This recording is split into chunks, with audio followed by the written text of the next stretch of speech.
class 9 ৰ ছাত্ৰসকলক নমস্কাৰ তোমালোকক মই জেনেৰেল সায়েন্সৰ কিছুমান দৰকাৰী এমসিকিউ বুজাই দি আইছো তেছোৱা এই কোৱেশ্চনটো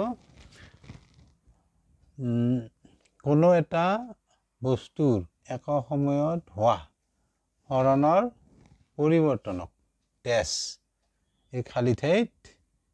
কি হ'ব আমাক লিখিব দিছে যোৱা অপশন এ আছে ত্বৰণ বি আছে হৰণ সি আছে বেগ ডি আছে দ্ৰুতি দেখাবা কোৱেশ্চনটোত কোনো এটা বস্তুৰ এক সময়ত হোৱা হৰণৰ পৰিৱৰ্তনক ড্যাশ বলা হয় দেখাবা প্ৰথম হৰণ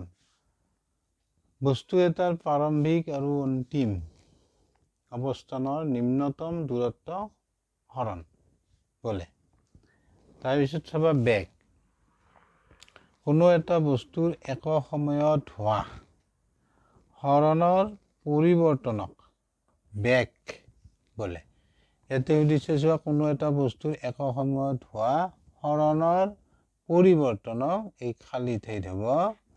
বেগ কোনো এটা বস্তুৰ এক সময়ত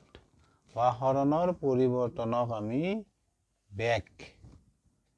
বুলি কম বা বেগ বলা হয় বলা বুজি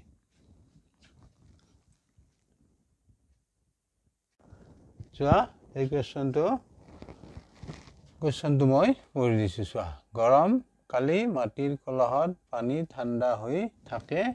কিয় আৰু এনেকুৱা কোৱেশ্চনত 2 মাৰ্ক থাকিব চাবা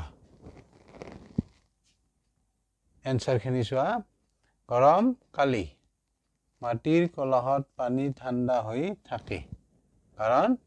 মাটিৰ কলহত থকা অসংখ্য ছিদ্ৰৰ মাজেৰে ওলাই অহা পানীৰ বাষ্পীভূত হয় ইয়াৰ বাবে